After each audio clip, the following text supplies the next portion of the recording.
तो law of electrolysis देखो भाई, कल पिछले लेक्चर में हम लोग पढ़ लिए थे प्रॉपर्टीज ऑफ इलेक्ट्रोलाइटिक सॉल्यूशन, जिसमें conduct resistance conductor conductance conductor बताओ रेजिस्टेंस कंडक्टेंस स्पेसिफिक रेजिस्टेंस या resistivity and specific conductance conductivity cell constant molar conductivity equivalent conductivity Kohlrausch law, ये सब डिस्कस किए थे ना।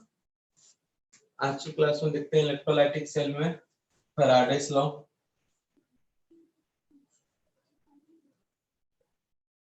इलेक्ट्रोलाइटिक सेल में डिस्कस करते हैं फैराडेस लॉ।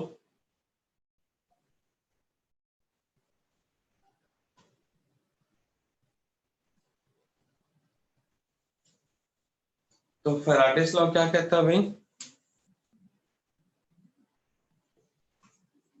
कौन बताएगा क्या होता है Faraday's law?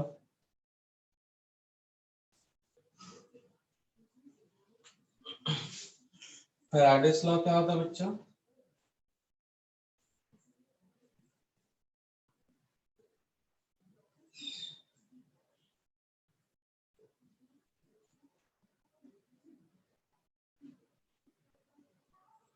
According to Faraday's law, first वाले की बात कर रहा हूँ, फर्स्ट लॉ है भाई, क्या कहता है first law? According to Faraday's law the amount of deposit, according to Faraday first law, the deposited amount of ions on electrode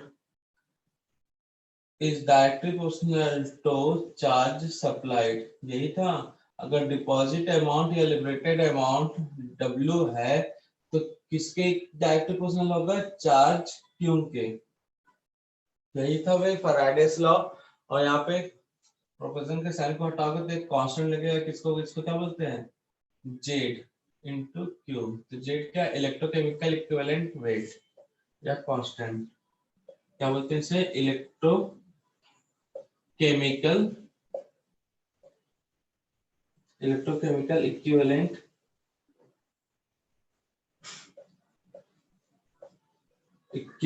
constant,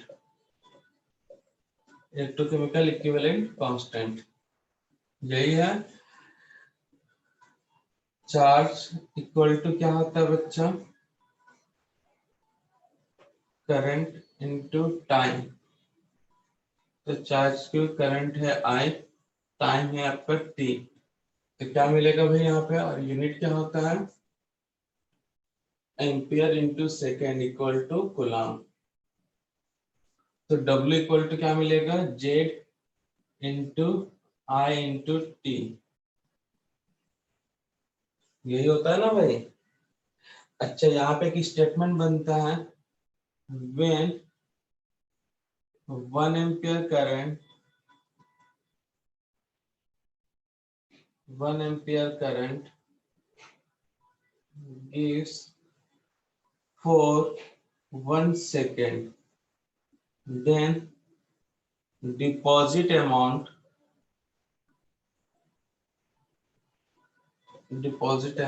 ये दोनों 1 1 हो गया तो W इक्वल टू क्या होगा? Z। डिपॉजिट अमाउंट किसके इक्वल होगा? Electrochemical weight. Deposit amount of substance is equal to electrochemical equivalent weight।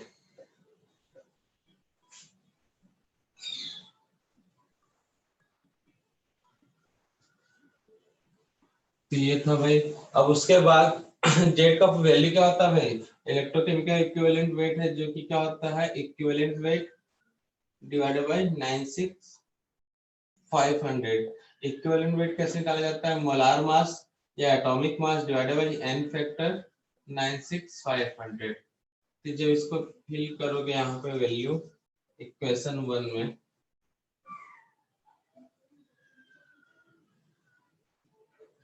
By equation 1, तो क्या मिलेगा? W equal to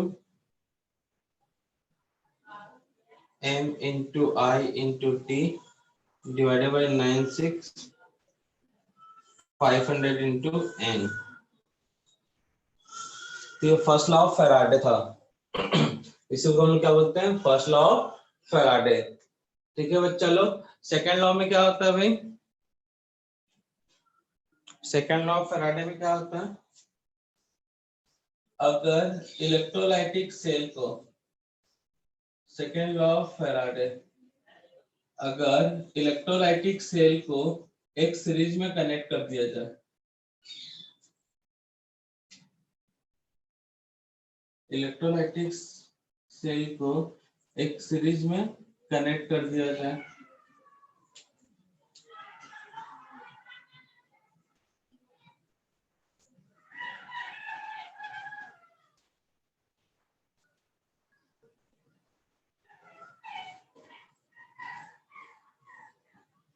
electrolytic cell को एक सीरीज में क्या कर दिया जाए, कनेक्ट कर दिया जाए,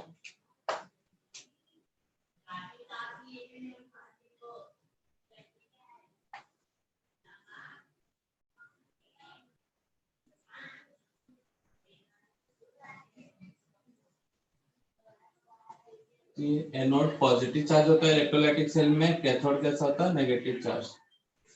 तो यहाँ पे इलेक्ट्रोलाइट, अगर मान लेते हैं यहाँ पे सिल्वर नाइट्रेट है, कैल्शियम क्लोराइड है, ZnSO4 है, तो फैराडे का सेकंड लॉ कहता है भाई जब चार्ज दिया जाएगा तो यहाँ पर जो इक्विवेलेंट डिपॉजिट अमाउंट सिल्वर है और ratio deposit amount calcium equal to होगा equivalent weight of silver, equivalent weight of calcium, या फिर बोल सकते हो deposit amount calcium divided by deposit amount of zinc equal to equivalent weight of calcium divided by equivalent weight of zinc।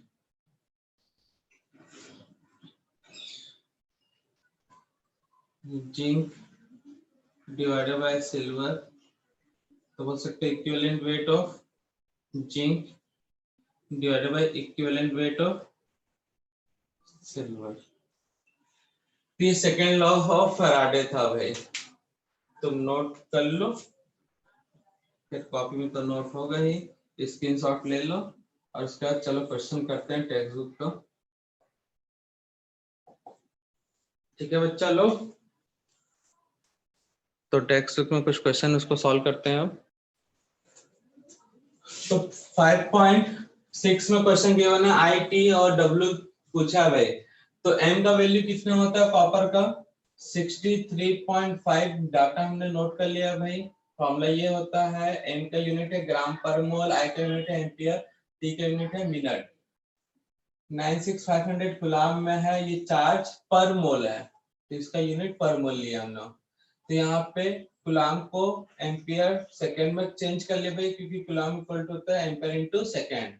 Second minute है यहाँ पे second है तो कैंसिल तो होगा नहीं, तो मिनट को भी सेकंड में चेंज कर लेना, 60 से मल्टीप्लाई किए तो जो काट डालो भाई, mole mole ampere ampere second second, answer किस में आएगा, ग्राम में आएगा। तो यहाँ पे वैल्यू पुट कर लो भाई, आई का वैल्यू कितना था 5 एम्पियर, टाइम था 100, 60 से मल्टीप्लाई कर दिया सेकंड 96500, कॉपर था एन फैक्टर यहाँ पे कितना सॉल्यूशन का 2, यही है ना। तो इस पूरे को सॉल्व करने पे कितना आया था बच्चा,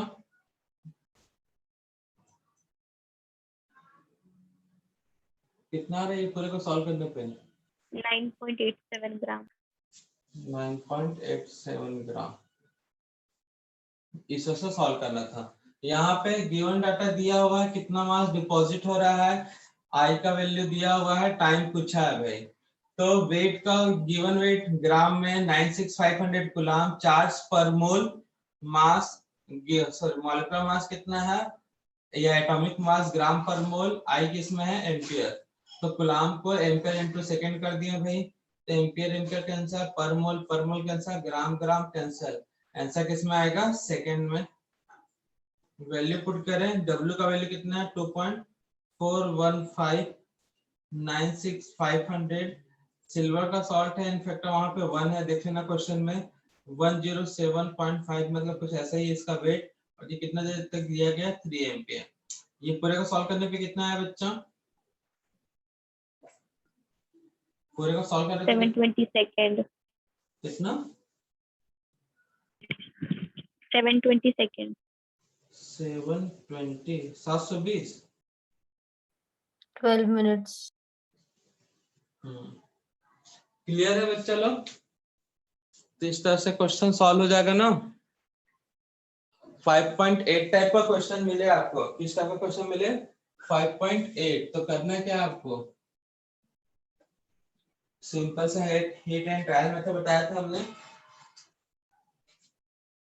5.8 टाइप के क्वेश्चन के लिए हीट एंड ट्रायल मेथड बताया था हमने। कितना चार्ज है मान, चलो जिंक है, जिंक पे चार्ज कितना बच्चा 2 प्लस ZnSO4 सॉल्यूशन है, 2 इलेक्ट्रॉन लेगा तो बनाएगा जिंक, तो ये कितना है जिंक 1 मोल, तो चार्ज कितना है यहाँ पे 2 इलेक्ट्रॉन का चार्ज मतलब 2 mole, charge on 2 mole electron, charge on 2 mole electron मतलब कितना भाई 96500 इंटू 2 कूलम, या फिर इसको क्या बोलेंगे 2 फैराडे, ठीक है ना। तो 2 फैराडे से कितना मिलेगा 1 मोल। तो बस याद रखना भाई, अगर यहाँ पे जैसे सोडियम दिया हुआ है, calcium, copper, silver, cobalt, zinc +1 aluminium, 2 plus charge +1 +2 लेते हैं +1 +3 +2 +3, तो ये सबका अगर 1 मोल चाहिए, कितना मोल चाहिए 1 मोल सोडियम, ये भी 1 मोल चाहिए, 1 मोल सोडियम, 1 मोल कॉपर, मतलब लिख सकते हैं sodium, calcium, copper, Ag, cobalt, zinc, aluminium. तो कितना चार्ज है बच्चा यहाँ पे, एक इलेक्ट्रॉन लेगा, ये कितना इलेक्ट्रॉन लेगा 2 इलेक्ट्रॉन, ये 2 इलेक्ट्रॉन, ये 1 इलेक्ट्रॉन, 3 इलेक्ट्रॉन, 2 इलेक्ट्रॉन, 3 इलेक्ट्रॉन, तो 1 इलेक्ट्रॉन मतलब कितना फैराडे, कितना फैराडे बताओ, अगर 1 फैराडे, फैराडे, इस पे कितना चार्ज लगेगा 1 फैराडे, यहाँ पर 2 Faraday, 2 Faraday, 1 Faraday, 3 Faraday, 2 Faraday, 3 Faraday, 1 मोल मिल रहा है सबका, 1 मोल मिल रहा है मतलब कितना वेट होगा सोडियम का, अगर वेट बोलूं तो 23 ग्राम, 23, कैल्शियम का 40, 63.5, सिल्वर का 107.5, कोबाल्ट का वेट देख लेना कितना है 26, 25, 50, 53, 54 है, देख लेना 54 के आसपास होगा जहां तक। जिंक का कितना है भाई 62,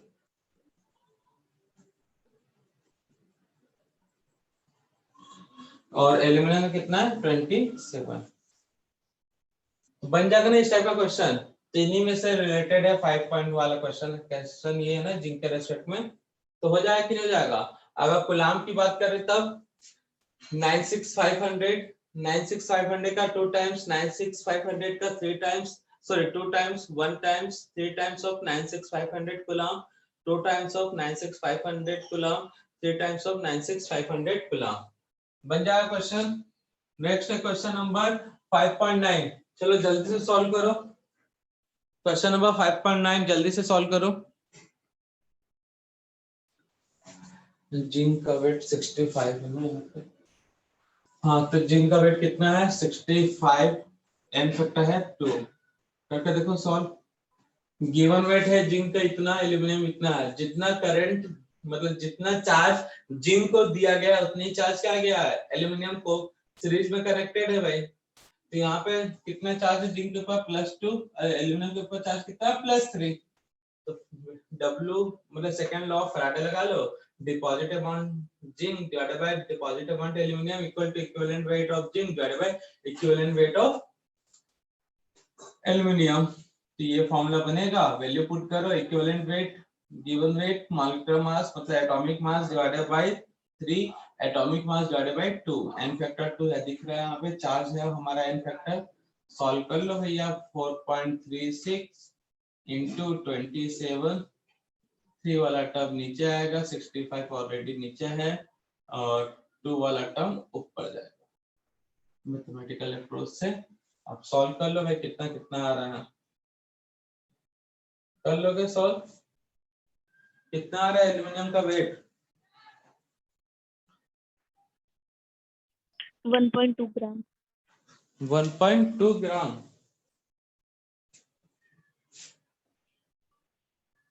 तो इस तरह से सेकेंड लॉ ऑफ फैराडे से जल्दी सॉल्व हो जाएगा। ठीक है बच्चा लोग, और कुछ क्वेश्चन बचा इलेक्ट्रोलाइसिस वाले में? हो गया ना?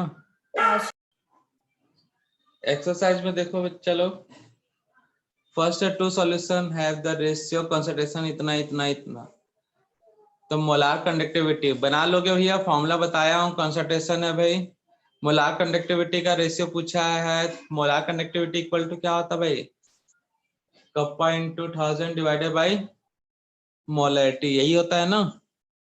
तो कर लोगे कि नहीं कर लोगे? सॉल्व कर लेना। On diluting the solution electrolytes dilution of the solution electrolyte both increases and अच्छा, मोलार कंडक्टिविटी या मोलार इक्विवेलेंट कंडक्टिविटी और कप्पा दोनों इंक्रीज होता है क्या? इफेक्ट ऑफ डाइल्यूशन बताओ जल्दी। डाइल्यूशन पे कप्पा डिक्रीज होता है और मोलार कंडक्टिविटी क्या होता है? इंक्रीज होता है। कौन सा ऑप्शन है बच्चा सेकंड का? सी होगा। ठीक है, क्वेश्चन नंबर थर्ड, किसका यूनिट है mole inverse is equal to, अच्छा वहां पे दिया है मीटर में दिया है, मीटर का जगह पे सेंटीमीटर दोगे तो क्या होगा, यहाँ पे मीटर को सेंटीमीटर में चेंज करने के लिए 100 से मल्टीप्लाई करोगे, 2 बार मीटर है तो क्या होगा बताओ, 10 टू द पावर 4 से मल्टीप्लाई होगा। Yes sir. ठीक है ना, ओम इनवर्स को ही सीमेंस बोलते हैं, ठीक है ना? तो देख लो एक ऑप्शन दिख रहा है बी, ये वाला तो अभी खैर सॉल्व नहीं होगा, फोर्थ वाला फिफ्थ वाला भी नहीं होगा, सिक्स वाला हाफ से रिएक्शन नहीं होगा। उसके बाद और कौन से क्वेश्चन है, हाँ 10th नंबर वाला सॉल्व हो जाएगा बच्चा। मोलार कंडक्टिविटी ऑफ Al2SO4 क्या होगा बताओ? टोटल आयंस के कंडक्टिविटी का प्लस होगा ना भाई, Al2SO4 को जब ब्रेक करोगे तो क्या क्या मिलेगा, 2 टाइम्स एल्यूमिनियम तो और 3 टाइम्स बी वाला ऑप्शन रहेगा। बी वाला ऑप्शन रहेगा, वेरी गुड। उसके बाद इलेक्ट्रोलाइटिक सेल का और कुछ क्वेश्चन है, कहाँ पे दिख रहा है क्या,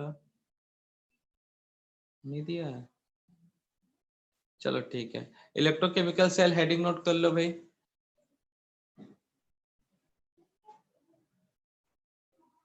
नेक्स्ट हेडिंग नोट करो, इलेक्ट्रोकेमिकल सेल क्या होता है, इलेक्ट्रोकेमिकल सेल में बच्चों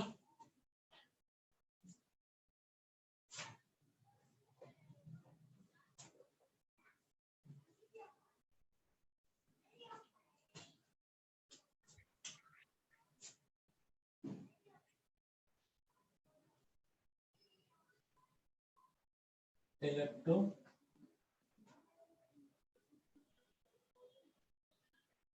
chemical cell,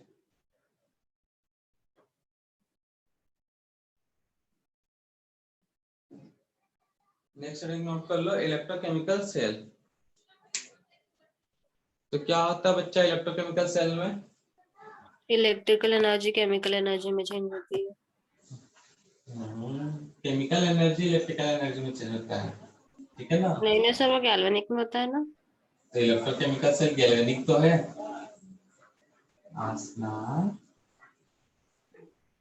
electrolytic cell sir में मेरे इलेक्ट्रोलिसिस का बता दिया। हाँ, तो फिर तो इलेक्ट्रोलाइटिक सेल में इलेक्ट्रिकल एनर्जी केमिकल में, और यहाँ पे केमिकल एनर्जी इलेक्ट्रिकल में। तो भैया दो अलग अलग चेंबर होते हैं,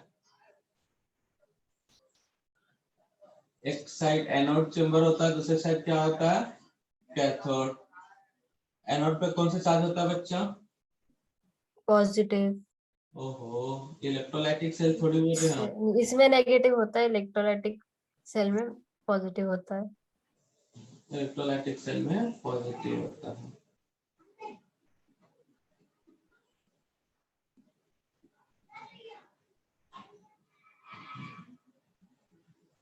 यहाँ पे कैथोड नेगेटिव पॉजिटिव चार्ज और एनोड कैसा होता है, नेगेटिव चार्ज। ठीक है, कैथोड एनोड, ये हमारा है सॉल्ट ब्रिज।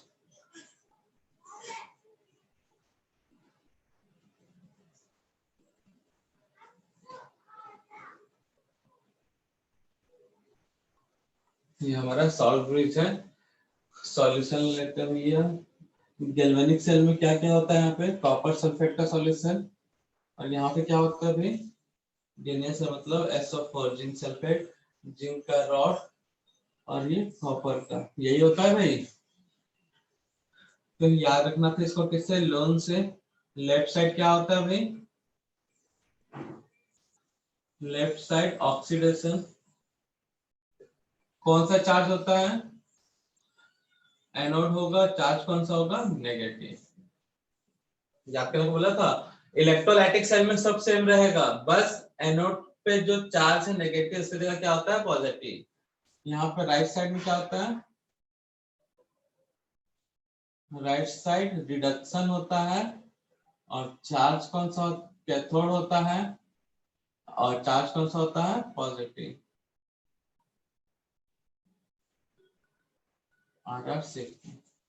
इसको लोन से याद रखने के लिए बोला था, लोन से बस एक याद रखो, बाकी सब अपने आप याद हो जाएगा। तो एनोड पे ये होता था, रिएक्शन क्या होता था बताओ,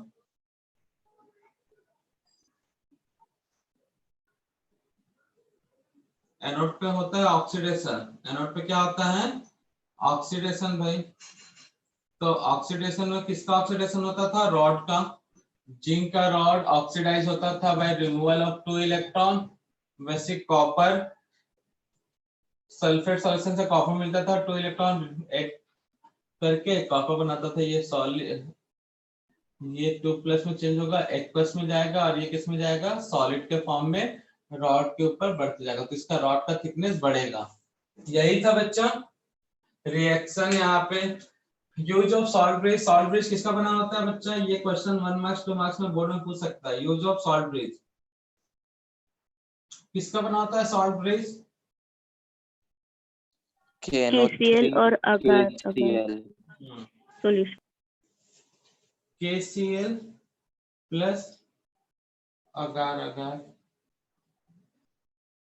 ये अमोनियम नाइट्रेट,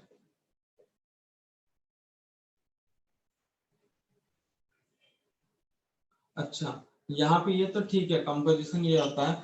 KCl और अमोनियम नाइट्रेट ही क्यों लेते हैं भाई, सॉल्ट मतलब यहाँ पे सॉल्ट ब्रिज में क्यों लेते हैं भाई, क्योंकि the velocity, equal number of cation और अनायन देता है। वो तो सब वैसे ही देंगे, सॉल्ट है तो वैसे ही देगा। ये लेते हैं द वेलोसिटी, NaCl लोगे तो वहां पे भी इक्वल नंबर कैटायन एनायन देंगे। द वेलोसिटी ऑफ पोटेशियम मतलब anion and cation, the velocity of anion and cation are same, ठीक है ना। तो KCl और अमोनियम नाइट्रेट यूज करने का रीजन क्या है, इन लोग के दो जो वेलोसिटी होते हैं ऑलमोस्ट सेम होते हैं, इसलिए क्या यूज होता है भाई, बन किससे गया ये तो पता है, यूज क्या होता है भाई,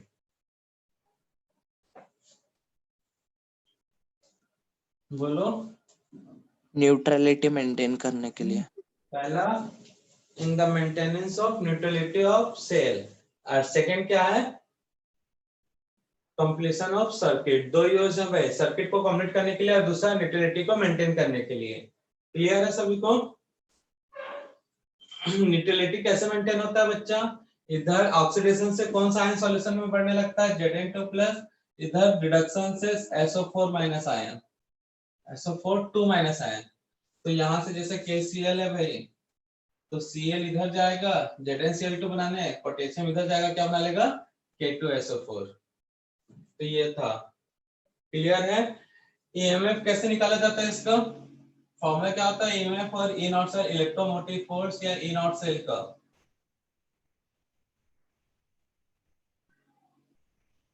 ई naught cathode minus E naught anode. Clear है सभी को? E naught cathode minus E naught anode, EMF electromotive force या फिर E naught cell, E cathode minus E anode, दोनों कौन से फॉर्म में है डाटा भाई? Reduction potential. ये भी रिडक्शन पोटेंशियल है, ये भी क्या है आपका, reduction potential of cathode of anode. Clear है ना? तो ये था भैया इलेक्ट्रोकेमिकल सेल, एकदम शॉर्ट में बताया गया, रिएक्शन ऐसा होता है, सॉल्वेंट का ये काम होता है, ईएमएफ ऐसा होता है। सेल का रिप्रेजेंटेशन कैसा होता है भाई? सेल का रिप्रेजेंटेशन कैसा होता है?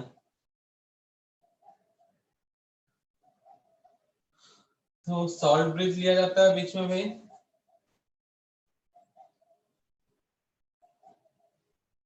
सॉल्ट ब्रिज के बीच में लिया जाएगा सॉल्ट ब्रिज। सॉल्ट ब्रिज के लेफ्ट साइड क्या होता है, एनोड इलेक्ट्रोलाइट, उसके लेफ्ट साइड में होता है एनोड इलेक्ट्रोड। राइट साइड में फर्स्ट में क्या होता है, कैथोड इलेक्ट्रोलाइट,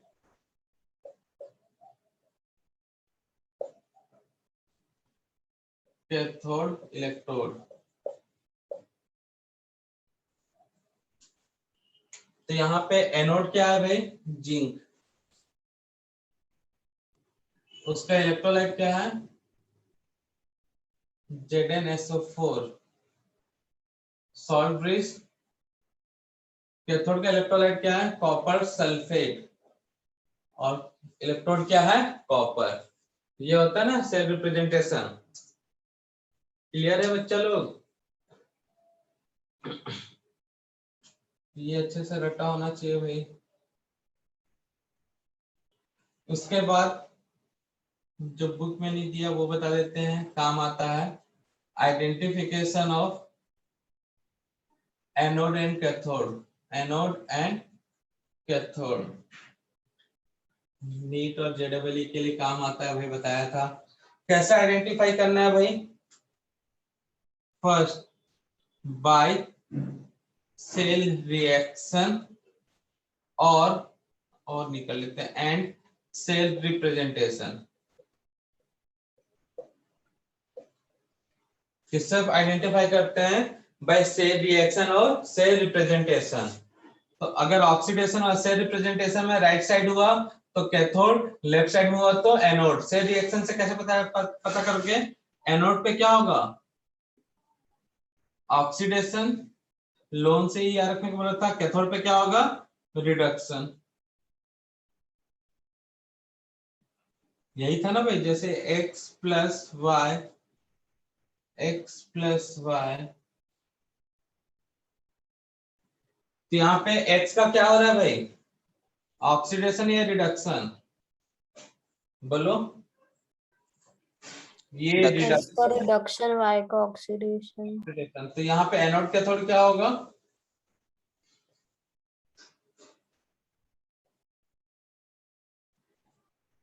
क्या होगा एनोड और कैथोड, बताओ जल्दी। X कैथोड रहेगा, Y एनोड रहेगा। हाँ, इतना क्लियर है सभी को? ये रट्टा होना चाहिए बिल्कुल। तो by cell reaction, cell representation तो बड़ा सिंपल होता है, जैसे ये एनोड है और ये कैथोड है, राइट लेफ्ट में देख लो। उसके बाद डाटा से था by electron potential data.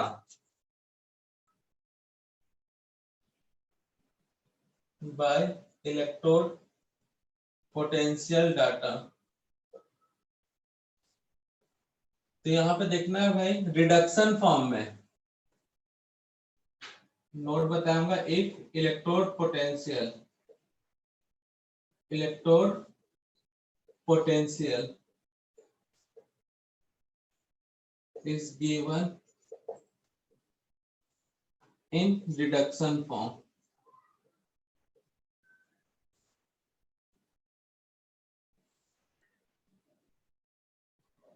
Then electrode potential reduction form में है, इलेक्ट्रोड पोटेंशियल रिडक्शन फॉर्म में है। हाई एक बार होगा वैल्यू और एक बार क्या होगा लो। तो हाई वाले को क्या बोलते हैं बच्चा, क्या बोलता है हाई वाले को? रिडक्शन वाला कैथोड, कैथोड, मतलब रिडक्शन होगा वहां पे, और यहाँ पे क्या होगा एनोड। एनोड। ठीक है ना। तो कुछ कॉम्बिनेशन बनाया था मैंने,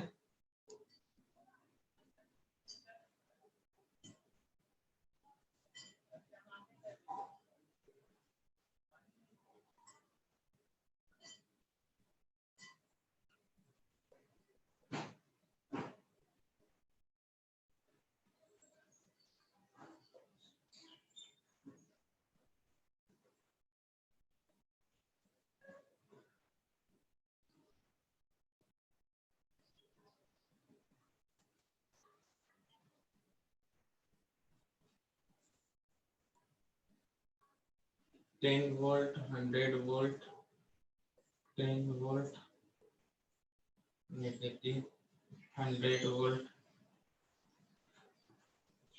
10 वोल्ट 100 वोल्ट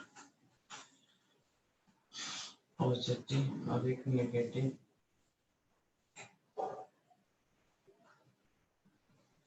10 वोल्ट 100 वोल्ट। तो बताओ कौन एनोड है, कौन कैथोड है, हाई कौन है लो कौन है, पहले ये बताओ। फर्स्ट वाले में first case, second case, third case, fourth case, high कौन सा है लो कौन सा है? वाई वाला हाई है। ये रिडक्शन में है, दोनों किस में है? हाँ सर। सबसे पहला काम ये देखना है, सब आरपी है भाई, तो हाई कौन सा है भाई? सेकंड वाला।